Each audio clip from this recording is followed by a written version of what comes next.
자, 수빈 학생 이제 다 끝났네. 예? 지금 원래 이거 저기 수업 하는 동안에 두 번 발표하게끔 돼 있었거든요. 근데 지금 두 번 다 발표 끝난 사람이 송인우 학생, 이수빈 학생, 임송준 학생. 두 번 다 발표 끝났고 앞으로 남은 4주 때 저기 나머지 분들도 준비를 해가지고 그 해당되는 주에 발표를 좀 해줬으면 좋겠어요. 그리고 수빈 학생은 뭐 원체 또 잘하니까 차분하게. 근데 오늘 좀 보니까 지난번에도 참 잘했어요. 오늘 보니까 조금 자신감이 떨어졌나 오늘? 왜 이렇게 떨어져? 원래 영어는 있잖아. 뭐 미국식 영어, 영국식 영어, 남미식 영어, 뭐 베트남식 영어, 한국식 영어, 일본식 영어 많기 때문에 그냥 뭐 속된 말로 그냥 씨부리면 돼. 왜? 우리가 원어민이 아니니까 그냥 막 얘기하면 상대편이 알아듣게끔 돼 있어. 그래서 그 전에 이제 어떤 이렇게 내가 경험을 해보니까 영어를 하는 방법이 두 가지가 있어요. 이 쓰는 거 말고 말하는 거 두 가지가 있는데 하나는 딱 요점만 얘기하는 거야. 요점만. 딱 요점만 얘기하는 사람이 있고 어떤 사람은 그냥 떠들어. 대도 않는 영어 있잖아. 막 떠들어. 한 10마디 하면은 한 마디 정도는 상대편이 알아듣거든. 근데 내가 봐서는 그 두 번째가 더 좋은 것 같아. 그냥 요점만 탁탁 하는 것보다 그냥 막 자기가 쓸 수 있는 영어를 다 쓰는 거야. 그냥 막. 그러니까 상대편들이 이제 뭐 지가 알아듣는 거지.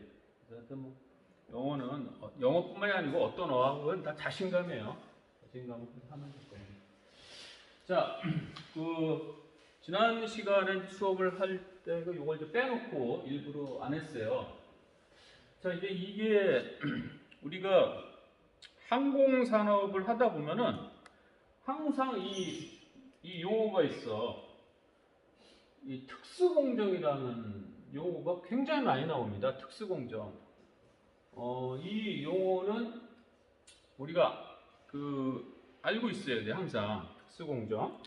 이거는 우리가 스페셜 프로세스라고 합니다. 스페셜 프로세스. 그리고 이게 특수공정이에요.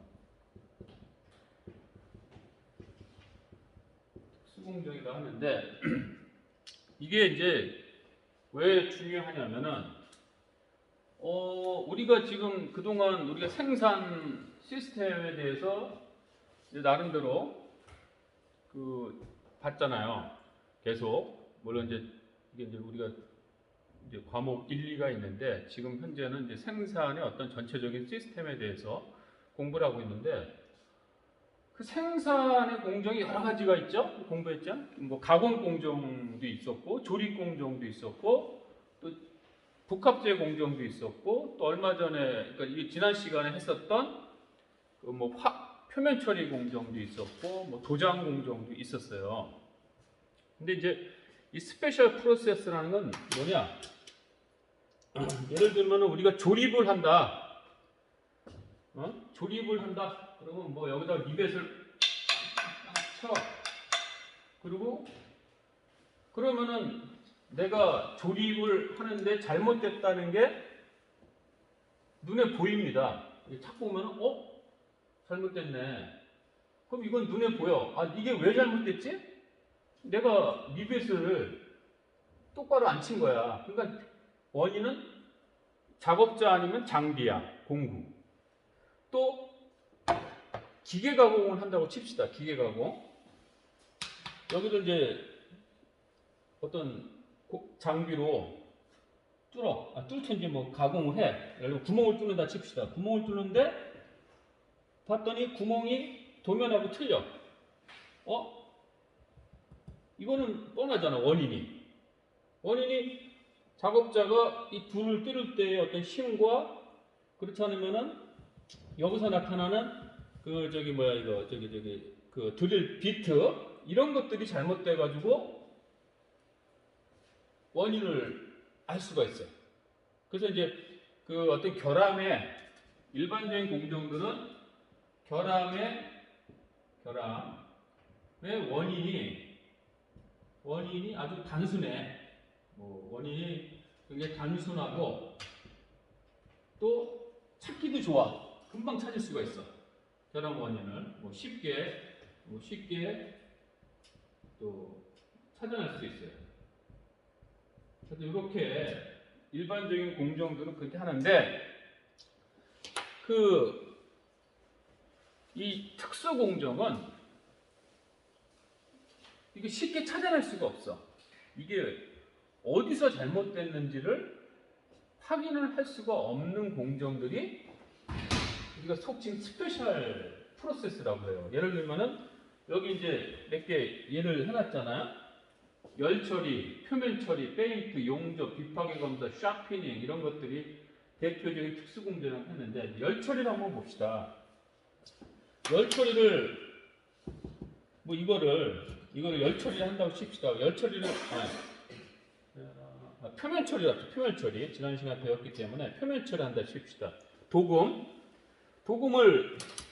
이거를 도금을 한다고 쳐. 어떤 이제 도금에 보면 지난번에 보니까 도금 탱크에다 집어넣고 전기를 통하고 어쩌고 저쩌고 했어요. 그런데 딱 제품이 나왔어. 제품이 나왔는데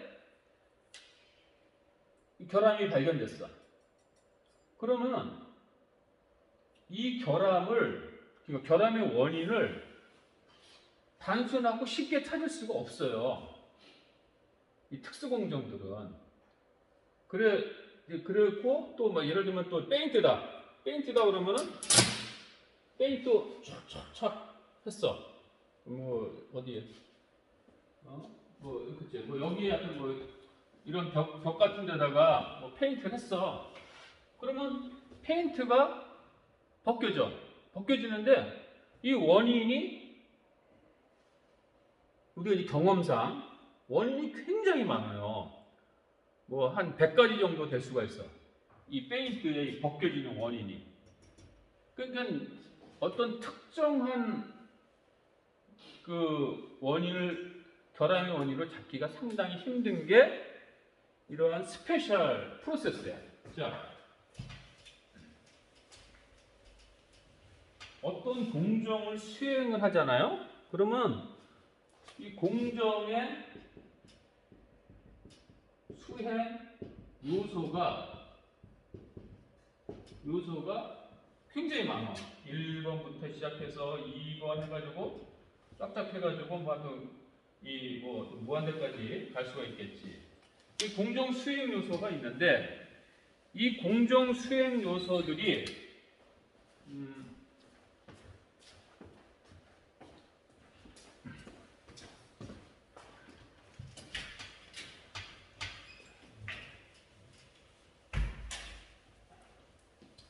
쉽게 생각해서 이렇게 그래프를 이제 공정 수행 요소들 1번, 2번, 3번, 4번 쫙쫙쫙쫙 이렇게 가 있어. 근데 여기가 이제 어떤 평균점이야. 평균점이라 하면은 1번도 1번의 어떤 평점이 이렇게 올라갈 수도 있고 3번도 이렇게 더 갈 수도 있고 4번은 간당간당하고. 자, 이렇게 이제 공정 수행 요소에 어떤 기본적인 척도가 있어요. 척도가 있는데 이게 이 공정 수행 요소들이 모든 게 모여서 결함이 발생을 해. 그러니까 어떤 특정 아까 얘기한 기계가공이나 조립이나 이런 것처럼 어떤 특정 요소에서 결함이 발생하는 게 아니고 이러한 요소들이 예를 들면 여기 같은 경우 이렇게 짧아. 여기 약간 갭이 있어. 그리고 또 어떤 거는 요 정도 될 수도 있고 요소 이런 것들. 그러면은 요것들이 이제 합이 되는 거야. 그런 것들이 모아져서 모아져서 결함이 유발돼. 그러한 공정들이 이거예요. 예를 들면 뭐 이제 페인트다 그러면은 페인트 작업하기 전에 여기 청결도, 그렇죠? 페인트 자재의 어떤 믹싱, 작업자의 스킬, 또 이 페인트를 하고 나서 이게 오븐에 들어가는 경화, 시간 이런 것들에 따라서 결함이 발생하고 안 발생하고 판단이 돼요. 그래서 여기 있지만 이제 요소들이 굉장히 많은데 이런 거 조그만 것들이 모여서 이 결함이 발생해요. 자, 그게 우리가 이 스페셜 프로세스라고 합니다. 자, 한번 봅시다. 여기 있네. 검사를 통해서 결과를 충분히 검증할 수 없는 공정. 그리고 뒤에 있나?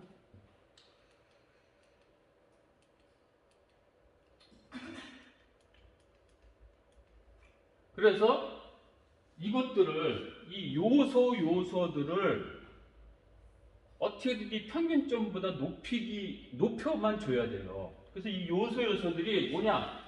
여기 많이 있어. 뭐 공정기술, 여기 있네.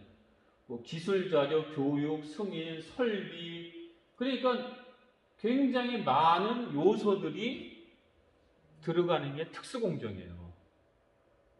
그래서 우리가 특수공정을 한다. 이게 어떤 특수공정이다 그러면은 여기 있다시피 이제 그 공정관리에, 그러니까 그 결함이 나오고 안 나오고의 어떤 관리의 요소가 크게 이렇게 4대로 된대요. 첫 번째 뭐냐? 작업 문서, 작업 지침서가 제대로 만들어졌는지 안 만들어졌는지, 그리고 작업자 및 검사관들이 제대로 작업을 할 수 있는지 없는지, 또 주기관리. 여러분 이제 도금 탱크에 제품을 넣다 뺀다 그랬잖아요. 근데 도금 탱크가 뭐 약품이 오염됐다든지, 그렇다면 전기가 뭐 과다하게 통과했든지, 뭐 이런 식으로 이 공정관리 요소가 굉장히 많이 발생을 해. 그리고 작업관리. 거기다가 예를 들면 이제 장비를 내가 썼으면은 거기다 이렇게 뭐 적어놔야 돼. 근데 그런 것도 안 적어놓고 막 하면은 이것들이 그러니까 이런 것들을 제대로 안 하면은 그 공정의 결함 원인을 찾아낼 수가 없어. 그래서 여기 있다시피 이러한 공정 요소들을 하나하나 관리를 하는 게 그게 특수 공정이라고 합니다. 그래서 특수 공정은 뭐 이렇게 돼 있어요. 그러다 보니까 어떻게 해야 돼? 우리가 이제 그 다음 시간 정도? 다음 시간 아니면 다다음 시간에 한번 실습을 할 건데, 그 공정을 수행하는 이 요소들을 이 공정 수행하기 전에 미리 점검을 해야 돼. 그렇지 않으면은 이 결함이 생기거든. 그래서 1번 그 수행 요소가 평균점보다 높은지, 2번은 어떤지, 3번은 어떤지, 이거를 일일이 다 체크를 해야 돼요. 이 스페셜 프로세스는 작업하기 전에. 그래서 뒤에 보면은 이렇게 됐고, 이런 식으로 공정 승인 추진 업무를 해야 돼. 어떠한 이러한 요소들을 미리 제품을 생산하기 전에 미리 이렇게 생산기술 애미들이 검토를 해요. 도면 검토를 하고, 뭐 들어가는 공정 리스트업하고, 또 스펙도 검토하고, 또 뭐 사내에서 이게 할 수 있는지 없는지, 또 설비 투자, 또 혹시 이 공정이 우리 공정하고 맞는지 안 맞는지가 있고, 뭐 데비에이션, 다큐멘트, 그리고 미리 제품 만들기 전에 시편을 가지고 미리 작업을 한다든지. 그래서 이런 것들을 이 생산 기술이 준비를 하고, 또 품질 부서에서도 또 나름대로 품질 관점으로 이러한 공정 요소들을 점검을 합니다. 자, 이런 것들이 스페셜 프로세스를 하고, 스페셜 프로세스를 하고, 그리고 여기 있지만 공정 자체에 대한 고객의 승인이 요구되는 거야. 그러니까 이런 공정들은, 이러한 요소들은 그 회사가 얼마만큼 잘 관리를 하느냐가 결정이 되기 때문에, 여러분 보잉이나 에어버스가 대한민국에 있는 회사에 와서 이러한 요소들이 제대로 되어 있는지 확인을 하고, 만약에 한국항공이 우리 초당대학교한테 이거를 만들어 주세요 그러면은 이 사람들은 와서 이 물건만 보는 게 아니야. 이 물건을 제작하기 위한 각종 공정 요소들을 확인을 해줘야 돼. 그런 것들이 이제 스페셜 프로세스를 합니다. 그래서 우리가 지난 시간에 이제 표면 처리 배웠죠. 그리고 도금도 배웠죠. 이제 이번 시간에는 이제 다른 특수 공정을 배우도록 할 겁니다.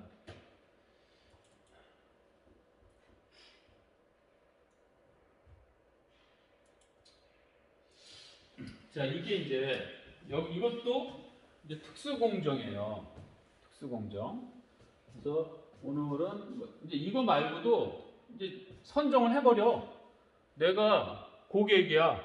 그렇다면 내가 어떤 설계자야. 그러면은 아까 얘기했다시피 이거는 너무 많은 공정 요소가 들어가기 때문에 이건 스페셜 프로세스로 관리해야겠다 라고 본인이 땅땅땅 치면은 이제 앞으로 그 공정은 스페셜 프로세스가 되는 거예요. 자, 그래서 먼저 이제 케미컬 밀링을 한번 봅시다. 뭐 케미컬 밀링이잖아. 밀링이 뭐야? 기계 가공할 때 우리가 밀링 배웠죠? 깎는 거야.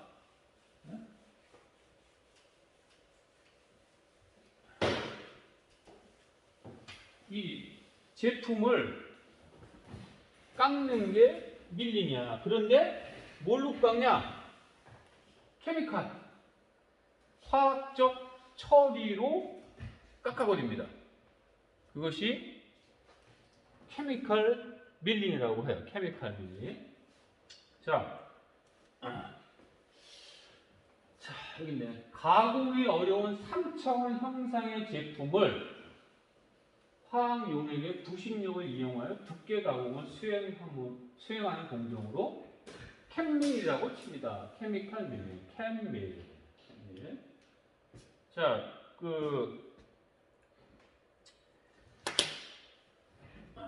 뭐 복잡한 형상이랄까? 복잡한 형상. 예를 들면은 이렇게 있어. 그런데 여기 없나? 어떻게 뭘로 표현할게? 자, 하여튼 뭐 여기에 옆으로 이렇게 옆으로 보면은 여기에다가 이제 막 이런 식으로 이렇게 또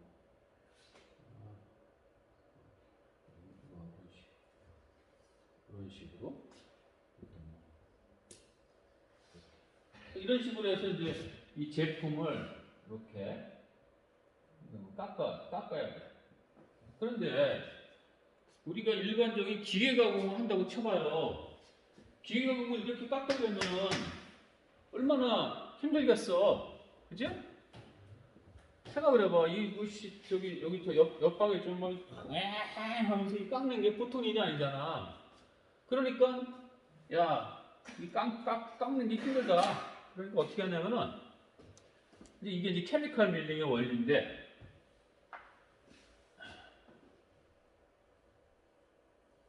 여기다가, 이제 이 원소재에다가 케미칼을 버티는 고무를 위에다가 이렇게 칠해. 고무를 이렇게 딱 칠해. 그리고 나서 요 모양대로 고무를 잘라내지. 이런 식으로 고무를 잘라냅니다. 이 모양대로 고무를 이렇게 잘라내. 이렇게. 이런 식으로 잘라내. 그리고 나서 이제 여기는 이제 다 고무겠지.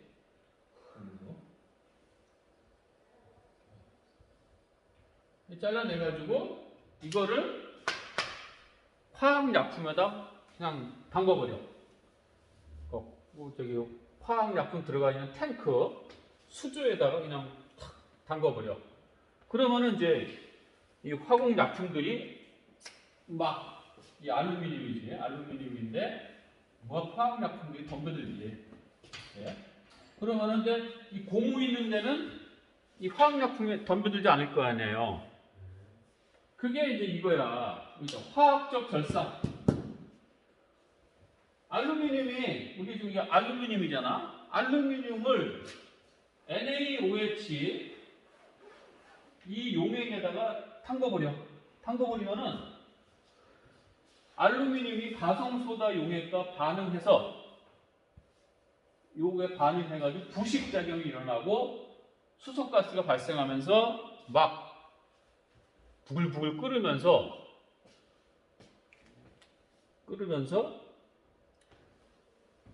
여기가 깎이지. 이렇게 깎이기 시작해. 그래서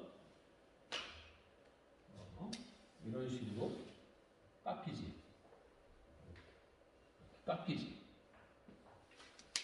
그래서 이 케미칼로 깎아낸다. 그래서 케미칼 밀링이라고 그래요. 그래서 알루미늄 용액 가성소다 용액과 반응해서 부식 생겨가지고 수소가스가 발생한다. 이게 이제 기본적인 원리야. 그러면은 물에 오래 담그고, 용액에 오래 담그고 있으면 더 많이 깎이겠죠? 그러니까 내가 판단하는 거야. 이거 좀 많이 깎아야겠다 그러면은 여기 있지만, 일단, T는 2, 애츄레이트는 장입 시간. 그렇지. 장입 시간이 길어질수록 이 깎이는 시크니스, 두께는 길어져요. 그래서 이런 형상을 쉽게 만들어낼 수가 있지. 그래서 우리가 이 뒤에 있나? 얘가 이러한 여러분들 스텐실이라고 하죠. 스텐실하고 똑같은 거지. 이게 이제 종이에다가 이런 거 찍을 때 어떻게 합니까? 종이에다가 가이드 밀림 양이라고 이렇게 써놔가지고 거기다 딱 붙이고 저기 잉크 같은 걸 찍고 종이를 확 껴내면 이렇게 글씨가 찍어지잖아. 이거를 화학약품에서 한다. 이게 그겁니다. 자, 테이퍼 밀림은 이건 신경 쓰지 마시고 이것도 잠깐 설명하면은 예를 들면은 이 부품이 있어. 부품이 이렇게 깎아야 돼. 이런 식으로 깎아야 되는 부품이 있으면은 용액에다가 담그는 거야. 용액에 담글 때 시간을 길게 하면은 깎이는 거다. 그러면은 요 맨 밑에 부위는 시간을 길게 하면 많이 깎일 거 아니야. 그지? 그러니까 이제 이거를 용액에 담궈 놓고 살살 끌어올리는 거야. 천천히 끌어올리겠지. 그러면은 오래 담겨져 있는 데는 더 많이 깎이고 빨리 올라간 데는 작게 깎이겠죠. 그래서 이제 이게 그래서 뭐 테이프, 뭐 테이퍼 어떤 이런 경사적이 하는 밀림. 그래서 굉장히 많은 데 사용을 하고 있어요. 그러면은 특히 이렇게 얇은 부품들, 이렇게 얇은 부품들도 여기에다가 뭔가 막 가공을 해야 돼. 그런데 가공을 해야 되는데 이런 데다가 기계 장비로 해가지고 막 해봐. 금방 부러지지. 그래서 이러한 케미칼 밀림 공법을 사용을 하면은 여기도 지금 어떤 일종의 케미칼 밀림이야. 여기도 지금 보면은 약간 좀 울퉁불퉁하거든요. 이건 스탬프 찍었구나. 그래서 이 깎이거든요. 이런 것들이 우리가 케미칼 밀림이라고 합니다. 자, 봅시다. 이제 케미칼 밀림을 구체적으로 하는 건 한번 보자 이거지. 먼저 마스킹이라고 했어. 마스킹이 뭐냐? 여기 고무를 입히는 거야. 제품에다가 고무를 입히는 작업. 우리가 어디야? 페인트 칠할 때나 뭐 손톱 소지할 때, 올 때도 마스킹 같은 걸 한다고 합니다. 그 부위에 되게 안 들어가게. 그래서 이런 식으로 마스킹이라고 해요. 어디에서?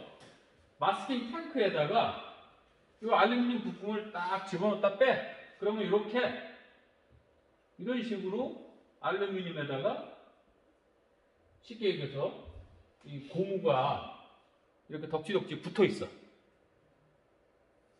그러면 이제 두 번이 뭐냐? 스크라이빙 필링이야. 스크라이빙과 필링. 고무를 잘라내야 돼. 그래서 이 아저씨가 잘라내고 있는 거야.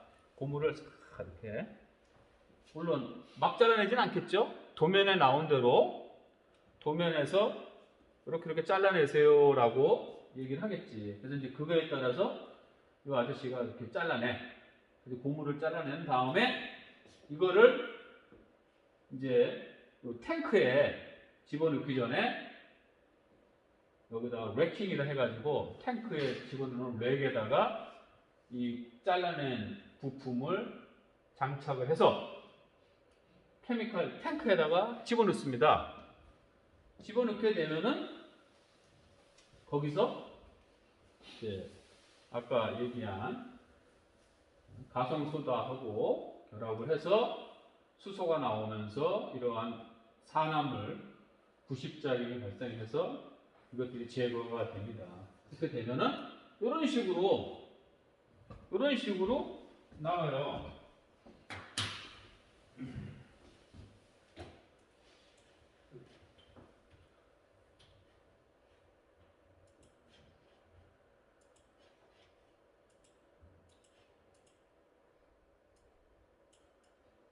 자, 이게 이제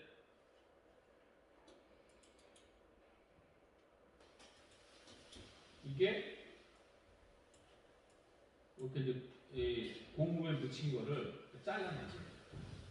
필링, 스크라이빙이나 필링하고 이거를 표면 처리 탱크에 집어넣는 거예요.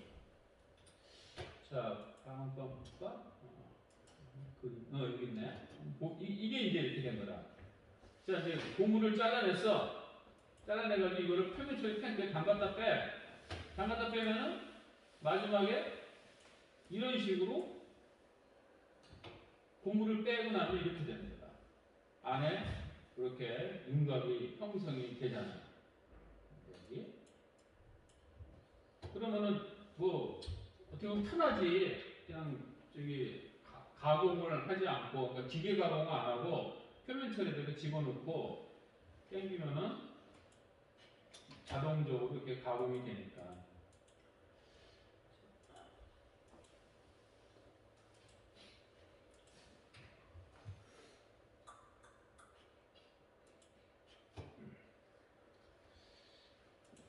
자, 그리고 이제 케미컬 밀링도 일단 여러분들이 이제 기본적인 이제 원리를 이제 다 아셨을 거예요.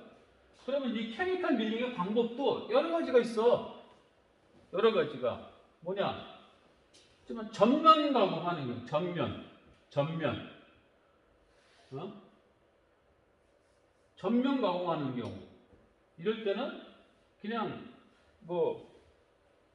예를 들면 이런 스킨이 있는데 이거를 두께가 예를 들면 이렇게 가공이 돼 있어, 이렇게 했어. 그럼 이거를 전체적으로 깎아내.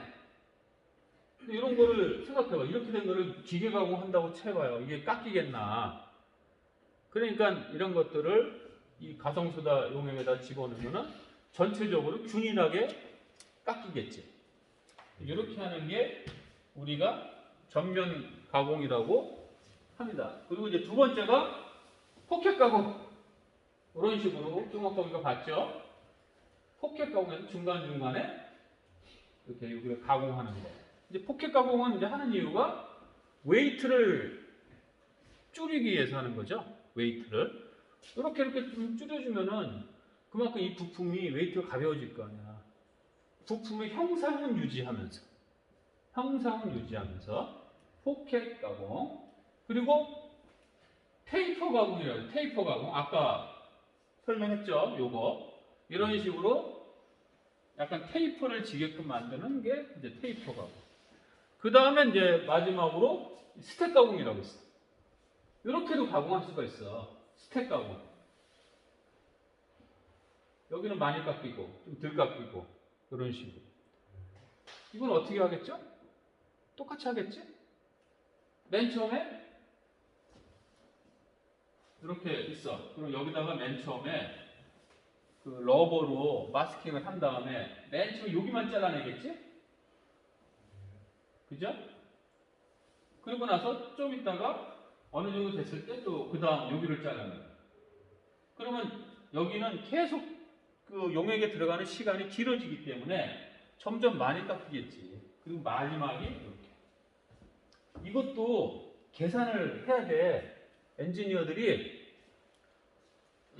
여기 있지만 엑스레이트, 깎이는 양 이런 걸 다 미리 시험실에서 테스트를 해봐. 그러다가 몇 분 지났는데 얼마 깎였네? 응? 얼마 깎였네? 이런 식으로 두께를 잰 다음에 내가 이걸 어느 정도 깎아야 되니까 여기에 몇 시간을 담가야겠다. 이렇게 판단을 해요. 그리고 나서 작업자들한테 요 부품이요. 저기 하고 나서 용액에 담그는 거 30분을 담갔다 빼주세요. 이렇게 얘기를 하지. 작업자들은 이제 그냥 다른 거 없이 30분 치고 나서 꺼내면 되겠죠. 그래서 이런 식으로 하는 게 이제 스택 가공이라고 합니다. 자, 하여튼 각종 그림들 했는데 여기 이게 이제 그 표면 처리 그 캠밀 작업장인데 냄새가 엄청 심합니다. 들어가 보면은 생각해봐. 이게 이제 알루미늄 스틸구나. 알루미늄을 이 화공 작품이 들어가서 막 갈가맬 정도면은 얼마나 냄새가 심하겠어요. 독하겠어. 사람 들어가면 다 녹아버리겠지? 굉장히 좀 냄새도 심하고 위험하고 좀 그렇습니다. 그런데 항공기 부품은 여러분들 윙스킨 같은 경우 봐봐. 굉장히 얇아요. 그런데 그거를 기계 가공할 수가 없어. 이런 식으로 케미칼 밀링이라는 공법을 쓰고 있습니다. 자, 장점이라고 하는데 한번 봅시다. 장점. 일단 형상을 먼저 만들고 가공을 하는 거야. 스크라이빙 작업, 아까 고무로 이런 식으로 이렇게 작업을 이렇게 해놓으니까 이 형상이 이미 규정되어 있어서 작업을 해요. 그러니까 편하지. 장비가 막 이렇게 깎는 게 아니고. 두 번째는 이 부품이 단단할 필요가 없어. 그러니까 우리가 이 머신 툴로 하면은 이 부품이 얇으면은 막 찢어지든지 그렇지만 파손되든지 녹든지 하거든. 근데 이거는 그렇게 단단할 필요도 없어. 부품이 얇아도 가능해. 무게도 적고 단순한 형상의 부품을 만들 수가 있어. 단순한 형상의. 그리고 길고 가는 부품의 테이퍼. 그런 식으로 길고 가는 부품의 테이퍼 가공이 가능하다고 합니다. 또 많은 양을 한꺼번에 작업이 가능할 수 있어. 많은 양. 우리가 저기 기계 가공할 때는 장기 한 대에 부품 하나밖에 못 올려요. 그렇지만 이거는 여기 탱크 안에 이렇게 스크라이빙한 거를 한꺼번에 왕창 집어넣어도 상관없지. 어차피 용액이 들어가서 막 침식하고 부식을 일으켜서 깎아내니까 상관이 없어. 많이 집어넣을 수가 있어요. 있지만 그래서 많은 양을 한꺼번에 작업이 가능하다. 그리고 단점이라는 거는 뭐 어쩌고 뭐 이런 거 부식성이 강한 용액 이 나와. 그리고 뭐 여기 있지만 독성. 그래서 이 향이라는 게 좀 좋은 것 같고 어떤 이런 냄새, 퓨움을 제거를 하는 설비가 갖춰져야 돼. 그래서 뭐 설비비가 많이 소요된다. 뭐 이런 뭐 단점이 있는데 여러분들 항상 우리가 뭐 여기서도 뭐 나왔지만 단점은 커버가 가능합니다. 저는 무슨 이게 단점이라고 생각하는 경우가 여지껏 없어요. 어떤 일을 할 때 이게 단점이라고 생각하면 단점은 언제든지 보완해서 그걸 해소시킬 수가 있어.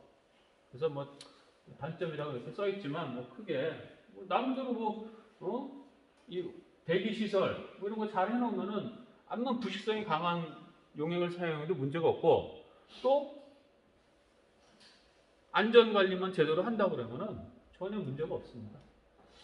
자, 이렇게 해서 이제 우리가 케미칼 밀링에 대해서 이제 공부를 했어요. 자, 그 다음에 이제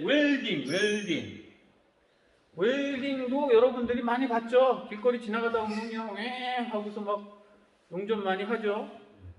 쉽지, 용접도. 뭐 어려운 게 뭐가 있어. 그런데 용접도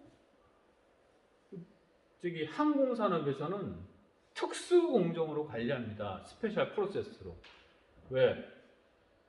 용접의 결함도 단지 작업자가 해가지고 여기서 생기는 결함이 또 있지만 그 외적인 요소가 굉장히 많아요. 용접도.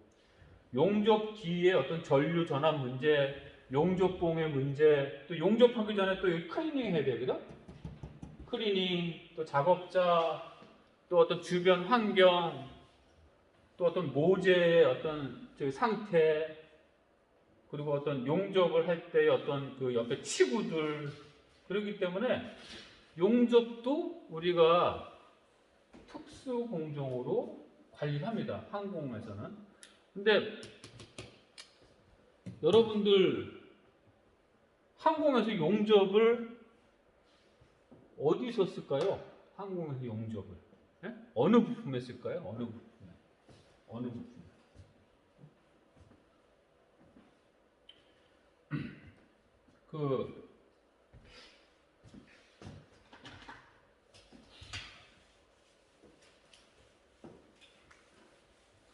항공기는 웨이트가 가벼워진다고 그랬잖아. 웨이트가. 그래서 여기에 있나? 그게 없겠구나. 네. 웨이트가 가벼워야 돼요. 그래서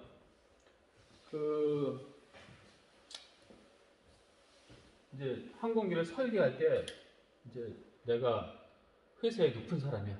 그러면 여기 있는 설계자들한테 얘기를 해. 야, 설계 끝났냐? 예, 끝났습니다. 그러거든. 다 들고 와. 그래서 이제 하면은 이제 중량 관리하는 엔지니어가 있어. 중량 관리. 이 사람은 다른 거 안 해. 이 사람이 만든 도면을 가지고 검토를 해서 요거 5kg입니다. 이 사람이 요거 10kg입니다. 이런 식으로 중량만 계산하는 엔지니어가 따로 있어. 그러면 이제 이 중량 관리 엔지니어라고 그러거든. 하여튼 별의별 보직이 다 있지. 그래서 뭐 1번이 뭐 20kg, 2번이 뭐 10kg, 3번이 뭐 25kg, 뭐 이런 식으로 쫙 있어. 그래가지고 총 뭐 2,200kg 이렇게 있다. 근데 이제 이렇게 뭐 웨이트가 나오면은 이제 여기서부터 이제 뭐가 고민이 생기냐면은 웨이트가 무거우면은 첫 번째 엔진의 용량이 커지겠지, 엔진이 틀려지겠죠. 그리고 연료를 또 많이 실어야겠죠. 어떤 거리. 그렇기 때문에 이 웨이트를 줄여줘야 돼. 그러면 이제 내가 높은 사람이야. 그러면은 자, 내가 상금을 걸겠다. 무게를 10% 줄이는 사람한테 10% 줄인다 하면은 내가 10% 줄일 때마다 보너스 100만 원씩 줄게. 뭐 20% 줄이는 사람은 200만 원 줄게. 뭐 이런 식으로 내기를 걸어요. 물론 처음에 해가지고 했더니만 원래 요구도에 있는 웨이트가 나오면은 전혀 문제가 없어. 그런데 요구도가 못 나왔을 때는 이제 그렇다고 맨날 혼낼 수도 없잖아. 이 사람 엔지니어들이, 설계하는 엔지니어들이 나름대로 고민을 해가지고 만든 건데 혼낼 수는 없고 맨 처음 뭐 다그치겠지 처음에는. 그렇지만 이제 내기를 걸어. 10% 줄여, 20% 줄여, 30% 줄여 막 이런다고. 그래서 이제 돈도 받아요. 보너스 받거든. 근데 웨이트 줄이는 방법 중에 하나가 뭐냐? 용접이에요, 용접. 우리가 이제 많이 쓰는 부품 중에 하나가 뭐냐면은 그 지난번에 한번 엔진 마운트가 있어요. 엔진이 장착되는 항공기하고 장착되는 어떤 이 마운트가 있어. 엔진 마운트가. 근데 이 엔진 마운트는 파이프로 만들거든? 파이프로 만들면 형상이 복잡해요. 근데 그거를 리벳을 치잖아. 리벳을 치면 리벳이 얼마나 많이 들어가겠어요? 그럼 리벳 무게가 꽤 나가지. 그러니까 이런 엔진 마운트 같은 경우를 조립해서 용접으로 바꿔버리는 거야. 용접으로. 이 바꿔버리면은 리벳을 일단 안 치잖아. 그러니까 리벳 무게만큼 세이프. 여러분들 리벳 보셨는지 모르겠지만 리벳 그거 뭐 얼마나 된다고 그거를 다 줄이라고 합니까? 줄여. 줄여가지고 용접으로 쓰면서 무게도 감소되고 그리고 어떤 강도도 증가시키고 해서 이럴 때 엔진 마운트 같은 경우를 용접에서 많이 활용을 하는 제품입니다. 그래서 항공기도 결국에는 용접을 써. 그리고 엔진의 어떤 배기 덕트, 그렇죠? 여기 밑에 가면 또 엔진 있죠? 그런 데 보면 또 용접을 많이 써. 용접. 왜? 엔진에 들어가는 그 금속재는 일반 알루미늄이 아니거든? 굉장히 고온에서 견디는 어떤 내열강들을 많이 씁니다. 그렇죠? 뭐 타이타늄 이런 걸 쓰거든요.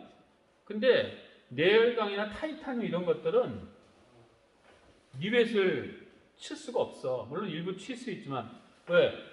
리벳의 원리가 뭡니까? 뭐 나중에 배우겠지만 리벳이 어떻게 생겼어? 이렇게 생겼죠? 이렇게. 근데 리벳의 원리는 뭐냐면은 여러분 부품 두 개를 이렇게 그게 있다. 그러면 여기서 여기 뒤에다가 버킹 바를 딱 대고 빵 때린다고. 그러면은 뒤에 리벳이 뭉개지면서 이런 식으로 뭉개지면서 이 두 가지 부품이 장착이 되는 거야. 근데 그래서 리벳의 재질은 대부분 알루미늄 리벳을 쓰거든. 알루미늄. 근데 내열강, 뭐 타이타늄 같은 데서는 그것들이 뭐 온도에만 발견되는 게 아니고 이런 식으로 쎄! 리벳을 째려도 이게 뭉그러지지가 않아. 그러니까 이런 데는 용접을 해야 돼. 타이타늄이나 내열강 이런 데는 쓰는 데는 용접을 합니다. 그래서 엔진 부품에 용접을 많이 적용하고 있어요. 그래서 야, 도대체 항공 그 첨단 산업에 항공이 첨단 산업에다가 지지고 있냐? 그러죠?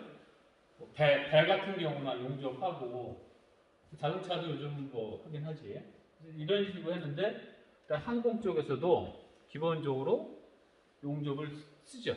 그런데 제가 그랬잖아요. 그럼 우리 항공기 기체 있잖아요. 기체도 용접하면 되잖아요. 그럴 수 있지. 근데 내가 전에 얘기했죠. 기체에다가 용접을 쓰면 안 되지. 왜? 왜 안 된다 그랬어? 리벳을 쳐야지만 그냥 이렇게 용접했다. 이렇게 했으면은 빵 충격이 가했을 때 바로 크랙이 발생하지. 그래서 부품이 그냥 바로 나갈 수가 있지. 용접을 해도 똑같거든. 용접이라는 게 뭐야? 이 제품하고 이게 거의 같이 녹아서 붙이는 거기 때문에 빵 때리면 쭉 나간단 말이야. 그러면은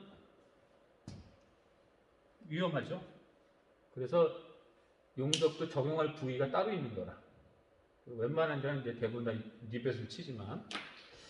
자, 용접의 어떤 이제 정의. 뭐, 여러분들 뭐 길거리에서 지나가다 많이 봤고, 뭐 용접. 용접은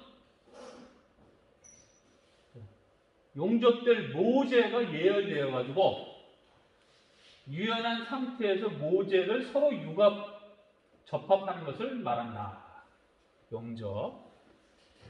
그런데 이게 모재지. 이게 뭐 예를 들면 용접을 치다. 이게 모재인데 모재구를 용융시키는 방식이 따라서 산소 아틸렌, 산소 수소 용접. 네? 이런 식으로 해서 하는 게 가스 용접이라 해가지고 있고, 또 전기 용접도 있어요. 전기 용접은 모재구에다가 전기를 통과시켜가지고 열을 발생시켜서 서로 융합 접합하는 것을 전기 용접이라고 합니다. 그래서 뭐 전기 아크, 뭐 헬리 아크, 뭐 전국 비임 용접 이런 식으로 용접을 많이 이제 구분을 일단 합니다. 그래서 여기 있지만 여기 있네. 항공기 기체부의 주구조구를 제작하는 데 쓰일 뿐만 아니라 기체부, 엔진 마운트, 뭐 강착장치 같은 1차 구조부에서 사용되는 경우도 있어요. 그런데 여기 있네. 과거의 경우에는 동체, 연료탱크, 조정면도 이런 데도 용접을 사용했지만 근래에는 무게 경감 및 부식 등을 고려해서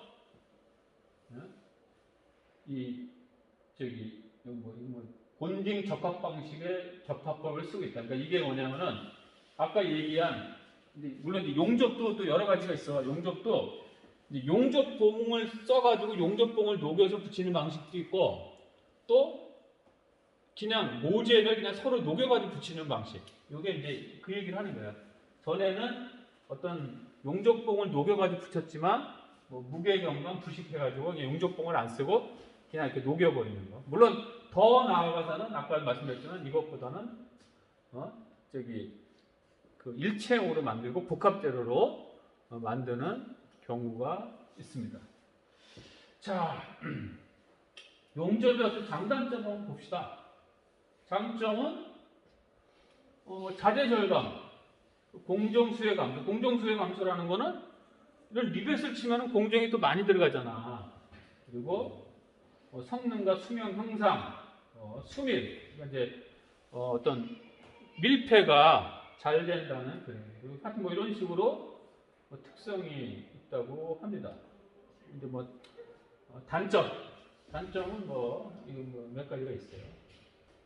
잔류 응력이 발생한다. 왜 뜨거운 거를 가지고 열을 가해내니까 이게 막 뒤틀리거든? 그런 것들. 근데 이것들도 결국에는 용접 균열이 생기기 쉽다. 잔류 응력. 근데 이것도 우리가 다음 시간에 배우겠지만 열처리나 이런 거를 통해 가지고 그 용접 부위를 어떤 이런 잔류 응력이나 용접 균열이 생기지 않도록 할 수가 있습니다. 그리고 반드시 또 그걸 해야 되고. 자, 또 용접의 종류가 엄청나게 많이 있어요. 용접을 하는데 근데 항공에서 그렇게 또 용접이 많이 또 사용은 안 돼. 아까 얘기했지만 엔진 마운트 정도만 쓰고, 그리고 항공 인력이 1000명이다 치면은 용접하는 사람은 한 2명밖에 없어. 아, 2명도 아니고 한 명 정도 용접해. 그만큼 굉장히 그 분야 및 적용성은 작아요. 그렇지만 종류는 굉장히 많아. 굉장히. 근데 실제적으로는 배에서 많이 쓰죠. 배에서. 그런데 이 용접 공정도 스페셜 프로세서, 특수 공정이다. 스페셜 프로세서, 특수 공정. 왜? 아까 말씀드린 것처럼 이것도 결함이 발생을 하면은 그 결함의 원인을 찾아내기가 쉽지가 않아서 특수 공정으로 관리를 합니다. 자, 용접 공정은 이제 이런 식으로 이루어져요. 프리피트. 왜? 프리피트. 말 그대로 피트. 미리 맞춰보는 거야. 미리 용접할 거를 미리 이렇게 맞춰봐야 돼. 그냥 갖다 놓고 찍 해가지고 지질 수는 없잖아요. 미리 이런 식으로 파이프를 연결한다. 그럼 맞춰봐. 그리고 맞춰본 다음에 일단은 태킹 앤드 서브 웰딩 해가지고 살짝 가접을 시켜요. 가접. 살짝 이렇게 그래서 살짝 태킹이라 해가지고 살짝 가접을 시켜. 그런 다음에 본격적인 웰딩을 하죠. 용접사가. 그리고 끝났다. 끝나면은 용접 부위를 비주얼로 체크를 합니다. 일단 눈으로 봐서 잘 된 것 같나 하면서 이렇게 이제 체크를 하고, 끝나고 나면 이제 거기에다가 압력을 집어넣어. 우리가 스트로 있잖아. 스트로에다가 이렇게 막아놓고 훅 불면은 바람이 꽉 막혔으면 바람이 안 통과하듯이 이 용접한 이 제품을 여기다가 강력한 압력을 집어넣습니다. 물을 집어넣을 수도 있고 공기를 집어넣을 수도 있어. 꽉 집어넣으면은 만약에 용접이 제대로 안 됐으면 여기서 바람이 새든지 물이 새겠죠. 그런 일 하고. 그래도 이제 안심이 안 돼. 이건 거의 비주얼로 한 거잖아. 그러면 이제 뭘 하냐? 형광 침투 검사라는 걸 해줘. 형광 침투 검사를 해가지고 여기다가 이제 어떤 용액을 이게 발라요.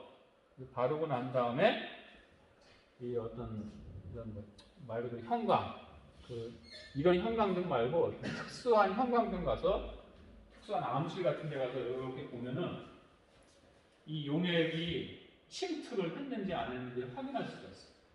그래서 이렇게 보면은 용액이 침투했다. 그러면 그건 결함이지. 왜? 이런데 용액이 이렇게 들어갈 수가 있거든. 그럼 이제 특수 형광등 앞에서 이걸 보면은 이 용액이 안에 들어가 있으면은 여기에 색깔이 이상하게 나옵니다. 그래서 그런 것들을 보겠지만 플루오레센트 페넌트런트 인스펙션 형광 침투 검사라는 공정을 수행을 합니다. 자, 그리고 뭐 용접 규격이 또 굉장히 많아요. 사업별로 틀리지. 뭐 사업별로 해서 아까 뭐 용접도 여러 가지가 종류 있듯이 규격도 뭐 무궁무진합니다. 각 회사별로 자기 독자적으로 어떤 용접 스펙을 유지 관리를 합니다. 자, 장비도 뭐 예를 들어서 뭐 이런 식으로 뭐 틸그 용접기가 있어야겠지. 이건 이제 전기를 통해 가지고 그 녹이는 거죠. 뭐 스팟 용접기도 있고 뭐 이런 식으로 하는데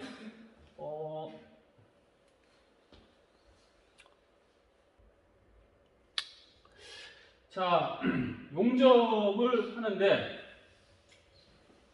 이거를 한번 좀 설명을 드릴게요. 발사체 용접, 발사체. 이 발사체라고 지금 나르고 고흥에서 여기 뭐 제품이 없나? 없네. 고흥에서 저기 우리나라에서 이제 그 로켓을 발사를 합니다. 발사를 하는데 거기에 들어가는 일단 연료 탱크, 일단 산화제 탱크들을 지금 그 용접을 해서 만들어요. 용접을. 여기 보면 이제 이게 이제 뭐 길이가 6m, 한 8m 되는데 여기 점선들 있잖아. 또 여기도 마찬가지. 이렇게. 이것들이 다 용접해서 만들거든?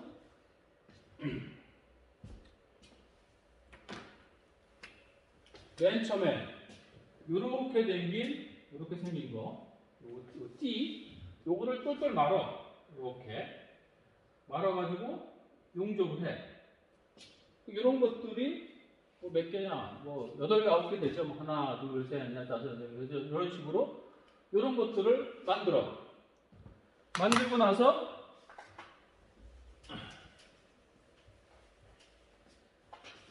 이렇게 띠 모양으로 이런 게 이제 만들어졌지. 요거를 또 이제 그런 식으로 이게 쌓아요. 쌓아가지고 또 여기를 또 용접을 해.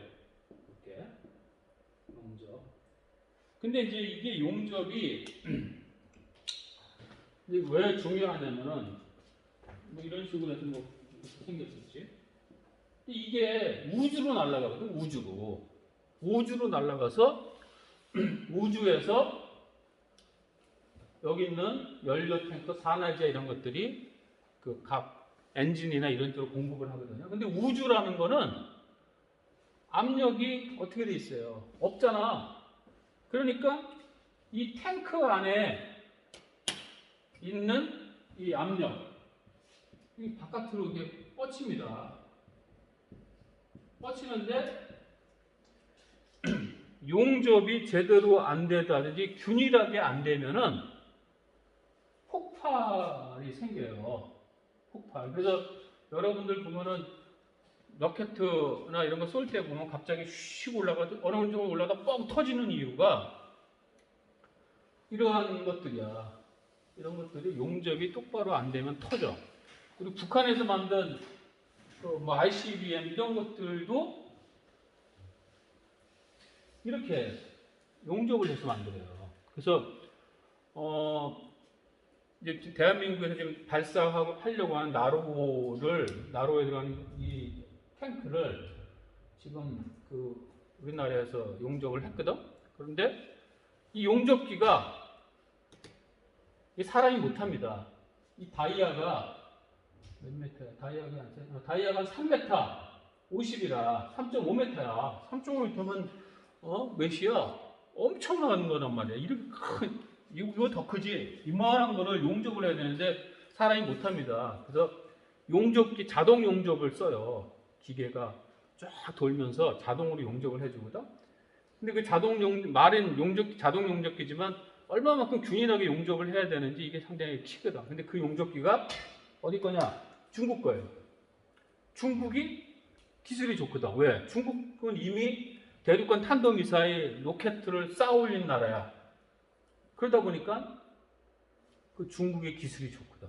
그래서 근데 문제는 북한도 쏘잖아. 북한도. 그래서 이제 이게 자꾸 터지니까 요즘은 우리가 이제 며칠 있다 몇 주 있다가 시험을 할 거, 테스트 할 거, 실습할 거. 요즘은 이걸 복합제로 만들어요. 복합제로 동그랗게. 그러면은 이제 복합제가 동그랗게 만들면 내압을 견디거든. 그래서 복합제로 만들어.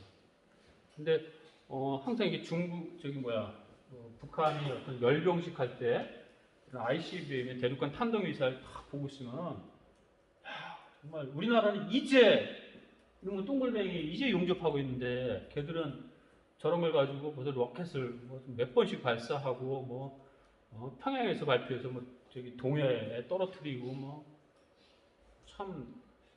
그거 참 어떻게 그렇게 발전을 했지? 좀 신기해. 그래서 여기 있지만 이제 도움 용접, 수직 용접, 원주 용접 이제 이런 것들이 여기에 따라서 이제 실제 소요되는 어떤 용접의 공정입니다. 그래서 현재까지는 우리나라의 기술은 아까 그랬잖아요. 다른 나라들은 이제 중국이나 북한은 이제 이 용접을 탈피를 해서 복합제로 제작하고 있는데 우리나라는 이제 용접을 하고 있어. 근데 이 복합제로 제작하려면 이것도 엄청나거든. 사이즈가 3.8m짜리 복합제로 제작을 해봐. 그 사람이 못하거든. 장비도 해야 됩니다. 자, 하여튼 그렇습니다. 자, 이제 그 다음에 이제 샤피닝이라고 있어요. 샤피닝 공정. 샤피닝이 있는데 이거 지난번에도 한번 얼핏 우리가 공부를 했어요. 샤피닝은 그림이 있나?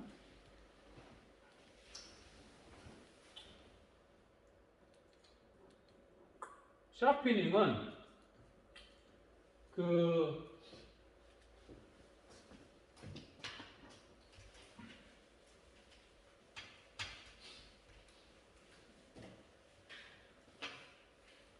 샤피닝은 그런 모재에 평평하게 있는 모재에 여기 있는 비드, 샷이나 그라스 비드로 표면을 때립니다. 그래서 쫙 때리면은 표면이 울퉁불퉁해져요. 울퉁불퉁해지면은 여기지만 스트레스 코로전 크래킹, 응력 부식균열, 그리고 그거에 대한 저항이 피로 파괴에 대한 저항을 증가시키는. 그러니까 이 평평한 데보다는 이쪽이 훨씬 더 어떤 외부에서 오는 충격을 잘 견뎌요.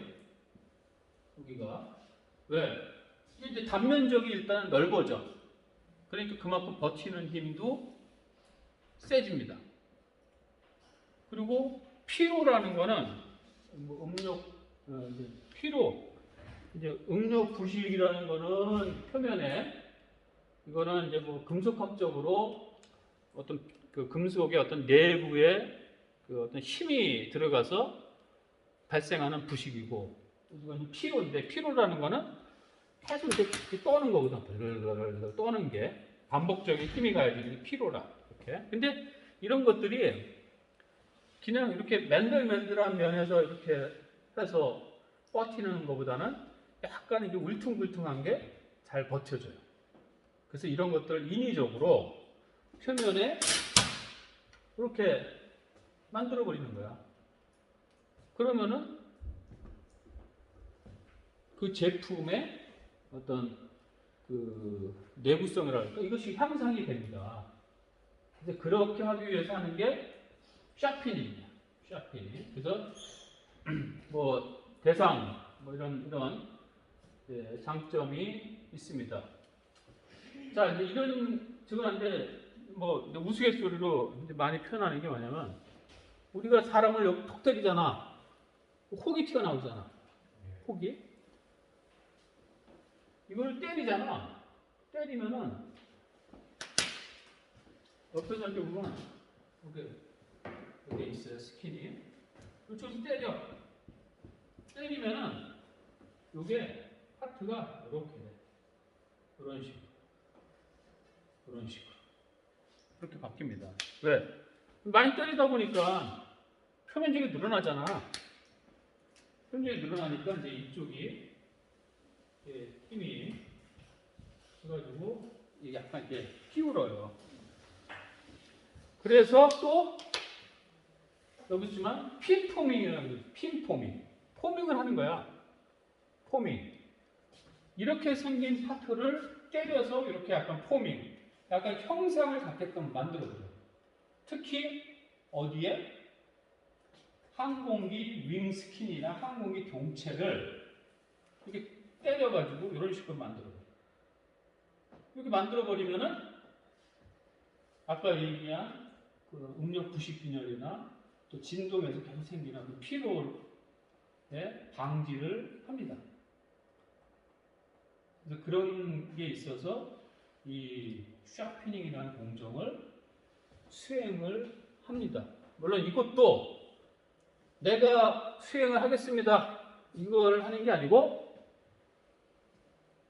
설계자가 요 해당되는 부품이 이러한 피로나 응력부식균열을 버텨야 된다고 판단을 하면은 도면에다가 요 샤프닝 포밍, 그 샤프닝을 언급을 해야지만 작업이 되는 거지.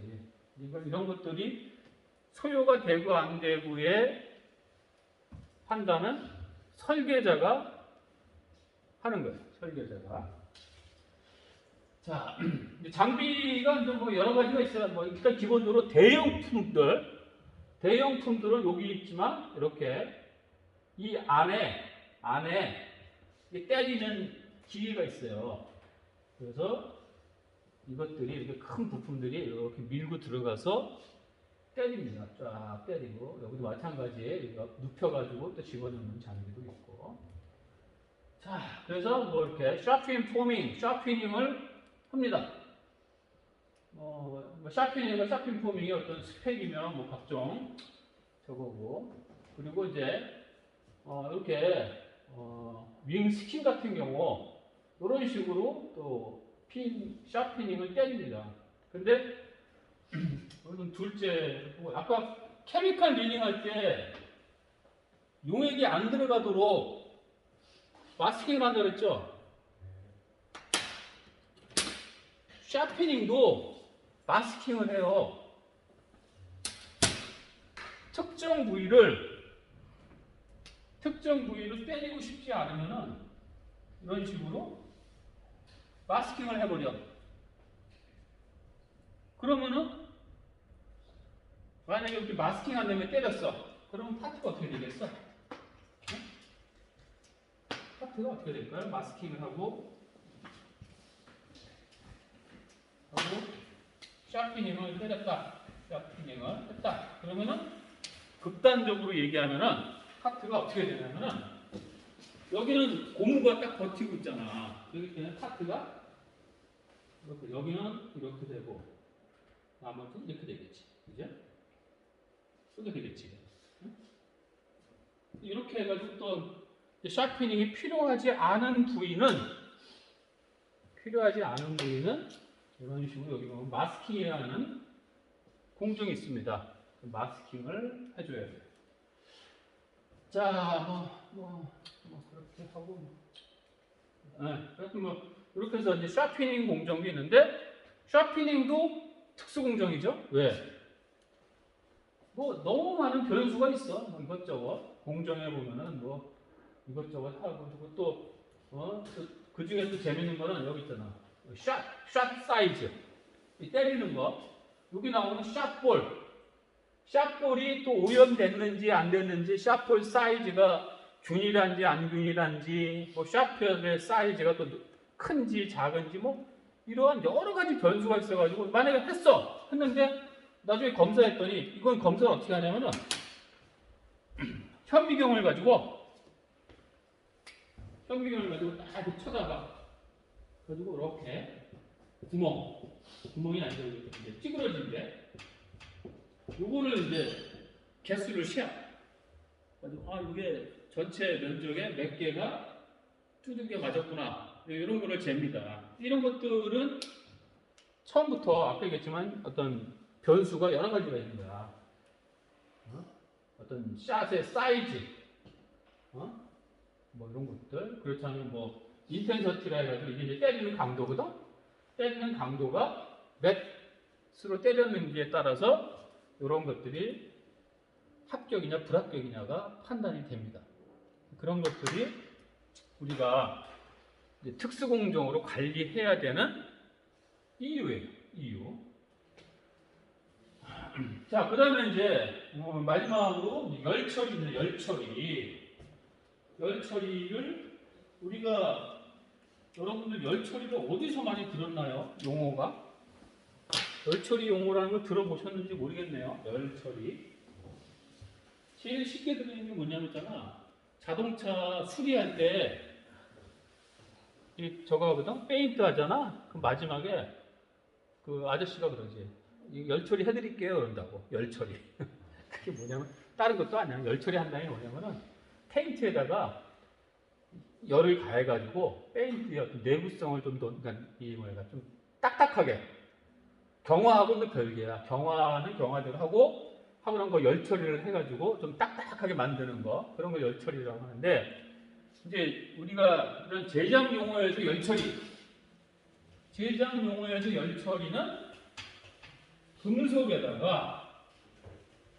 금속에 열을 가하는 거야.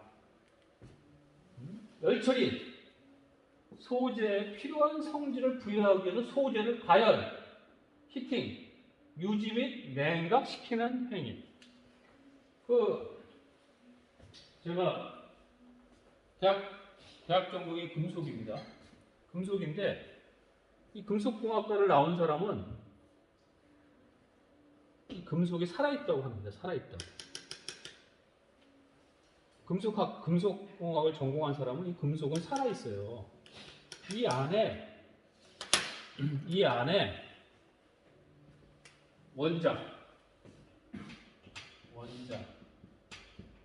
전이 이런 것들이 금속 안에서 움직이고 있어 지금.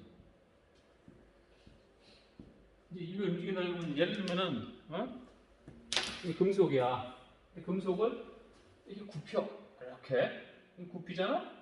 그러면 이거 일반 사람들은 굽히는구나 하지만 이 굽히는 메커니즘이 있어요. 이렇게 싹 굽힐 때 이 안에서 무슨 일이 벌어지냐? 이런 것들을 이제 금속공학 전공하는 사람은 배우거든. 그 안에서 이러한 전이와 원자의 운동, 이거의 변이가 생겨요. 현미경으로 자세히 보면은 몇천 배, 몇만 배를 이렇게 보고 있으면은 이 굽힐 때 여기서 어떠한 변화가 생깁니다. 그러니까 이제 금속은 살아있는 거야. 생물이야, 생물. 금속은 생물이야. 그런데 이 생물에 열을 가하는 거야.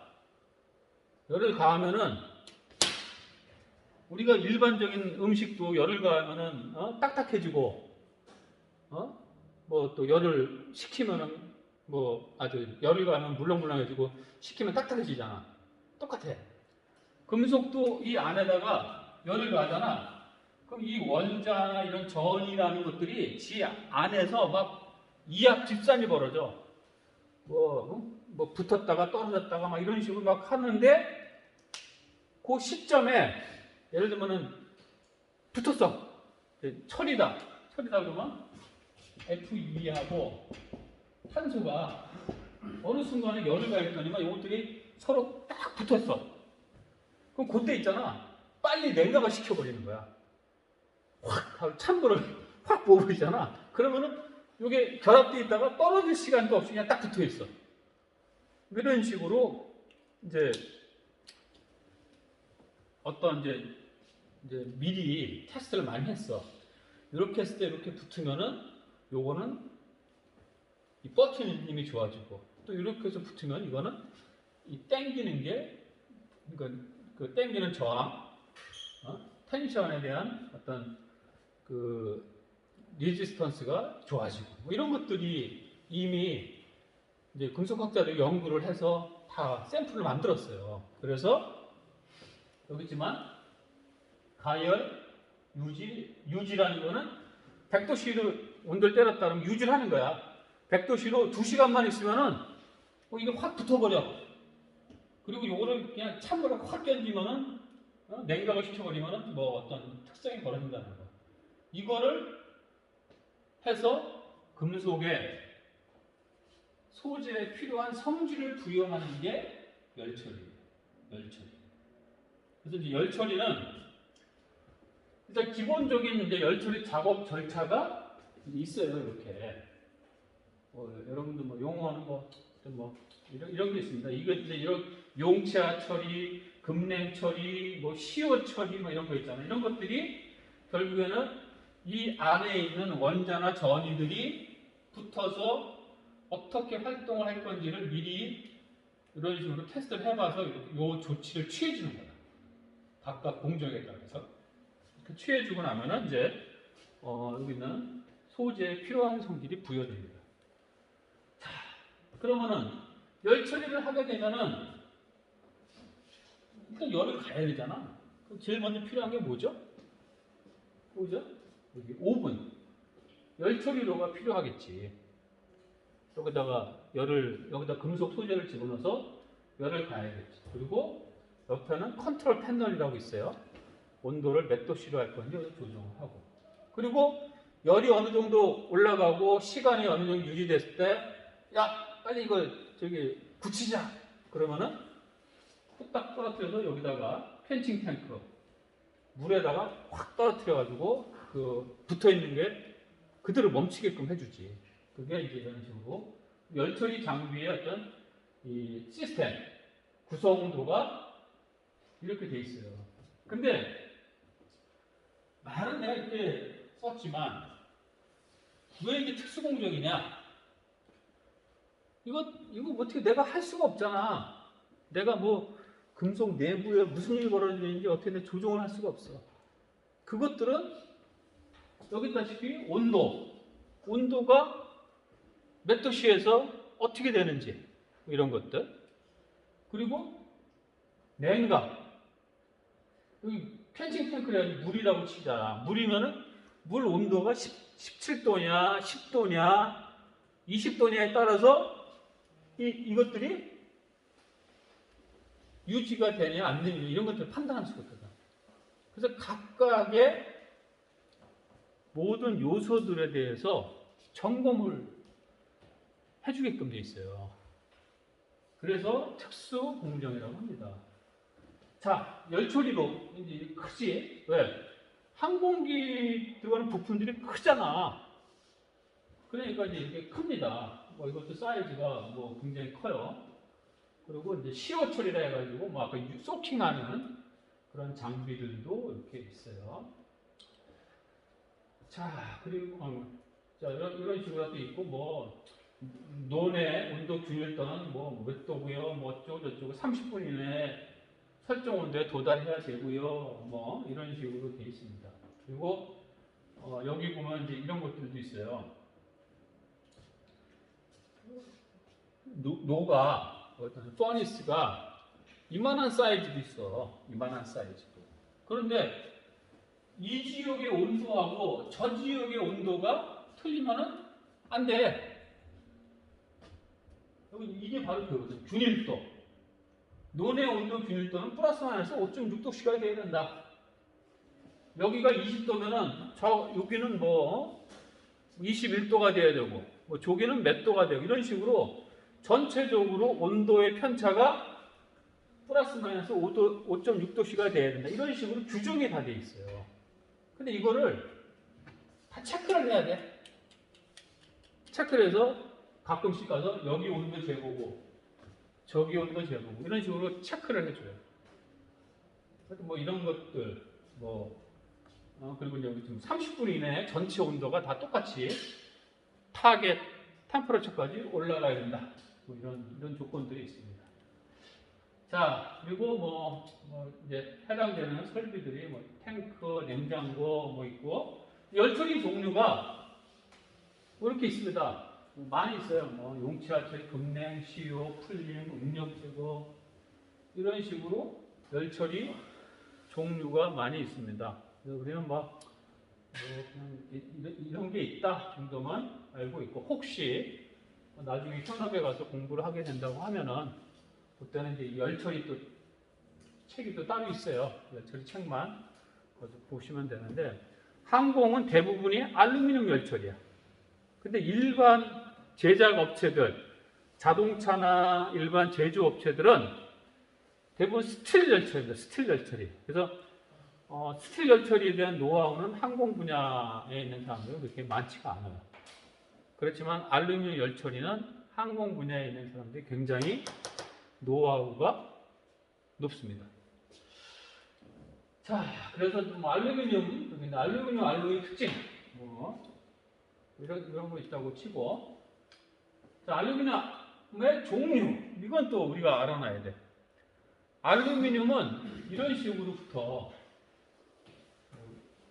2024, 7075, 6061 해가지고 알루미늄은 스틸의 종류도 여러 가지가 있지만 특히 이제 알루미늄 같은 경우는 이런 식으로 앞에 있는 숫자를 가지고 결정을 합니다. 그게 뭐냐? 여기 있지만 1000계열은 순수한 알루미늄, 2000계열은 구리가 되어 있고 6000계열은 마그네슘 실리콘이 들어가 있고 7000계열은 아연이 들어가 있어요. 이런 식으로 이 앞에 있는 숫자를 가지고 이 어떤 조성에 따라서 앞에 있는 숫자들이 결정이 됩니다. 그렇게 되면은 요 포함된 금속 요소에 따라서 강도들이 조금씩 다 틀려요. 그리고 어떤 것들은 어디에 사용된다 이런 식으로 또 용도도 다 틀립니다. 근데 항공에서 제일 많이 사용하는 거는 이거예요. 2000계열하고 7000계열입니다. 2000계열, 7000계열. 그래서 2000계열은 이제 주로 그 항공기 구조제라는 것도 쓰고 7000계열은 마찬가지 항공기 미사일 구조제를 쓰는데 7000계열은 보통 이런 파트들을 많이 쓰고 2000계열은 스킨 같은데 많이 사용을 합니다. 자, 또 이런 게 있습니다. 그리고 이제 열처리 상태 여기 있지만 2024, T3 뒤에 보는 게 히트리치드 해가지고 열처리 상태를 나타내는데 열처리 상태도 굉장히 많아요. 그래서 여러분 T4다 용치화 처리하고 시효 처리를 한 개. 그렇다. T6이다. 여기 있네. 그거는 사용자의 원칙은 707호 T6이다 그러면 7000계열의 알루미늄을 T62에 따라서 열처리를 했다. 이게 나와 있어요. 자, 여기는 됐고 TBS는. 이제 그 열처리 잠깐 이제 더 추가를 한번 얘기하면 전에 한번 여기서 얘기했나? 어떤 수업 시간에 얘기한 것 같은데 어디야? 포항에 마리논이라고 포항에 마리논이 추락을 해서 해병대 용사가 몇 명이 돌아가셨죠? 그 마리논의 추락 원인은 헬리콥터에 블레이드가 장착되는 이 마스터, 로타 마스터. 여기는 로타 마스터가 부러져가지고 이 블레이드가 날아간 거다. 근데 이 로타 마스터를 누가 납품했냐? 에어버스 헬리콥터 프랑스에서 납품했어. 근데 프랑스에서 납품을 했는데 또 알고 봤더니 요 AH사가 또 자기네 하청업체한테 납품을 받은 거예요. 근데 또 이 하청업체는 또 밑에 하청업체가 또 있어. 이렇게. 그래서 이제 AH가 카이한테 납품을 했죠. 근데 이 마스터가 부러진 거야. 그래가지고 카이에서 AH사한테 야, 이거 왜 부러졌어? 그러니까 내가 야 아무 이상 없어 얘기를 한 거야. 그러니까 이제 이 한국항공에 있는 엔지니어들이 우리가 직접 가서 한번 볼게 해가지고 찾아서 여기까지 찾아가 봤어. 이게 무슨 업체냐? 열처리 업체, 열처리 업체인데 찾아가서 아까 열처리가 특수공정이라고 했죠. 특수공정은 각 공정 요소를 다 기록한다고 했잖아요. 그래서 여기 가서 이제 야 니네가 이 마스터를 열처리했다는데 열처리한 거 기록 좀 내가 볼게 해가지고 가서 봤어. 이제 먼저 작업 공정서에 봤더니 5월 6일날 열처리 했음 해가지고 도장을 꽝 찍어놨어. 그래? 그러면 이거 가지고 어떤 장비에서 했습니까? 해가지고 열처리로에 갔어. 열처리로를 이 장비를 썼대. 이거 적어놨어. 그럼 이제 열처리로에 가봤어. 가서 열처리로에 보면 가동일지가 또 적게끔 돼 있어요. 특수공정은. 그래서 가동일지를 가서 또 봤어. 근데 가동일지에 가동이 안 돼 있어. 작업 공정서에는 열처리 했습니다고 써놨는데 실제 가서 장비를 봤더니 장비가 가동을 안 시킨 거야. 야, 가동 안 됐네. 당신 이거 거짓말 했네. 이렇게 해서 찾아냈어요. 열처리를 안 한 거를. 근데 이만큼 이 마스터가 부러졌는데 이게 왜 부러졌는지를 찾아가는 방법이라 이런 것들이 찾아가다가 결국엔 찾아낸 거지. 열처리하면서 열처리 안 한 거지. 안 해놓고 가라로 주는 거지. 이런 게 바로 특수공정이야. 특수공정은 기록이 철저하게 다 있어야 돼. 그래서 어떤 문제가 생겼을 때 물론 항공산업 자체가 기록 유지를 해야 되지만 그 중에서도 이 특수공정이라고 불리는 공정들은 반드시 기록을 하게끔 되어 있어요. 자, 이제 열처리 이거 하고 용사라고 있습니다. 용사 하나 더 있었네. 용사는 여기 있지만 용사란 용융 또는 반용융 상태로 가열되는 금속, 세라믹, 카바이트 또는 유기질 재료 등의 입자를 분무하듯이 모재의 표면에 붙이는 거예요. 모재의 표면에 쫙 뿌리는 거예요.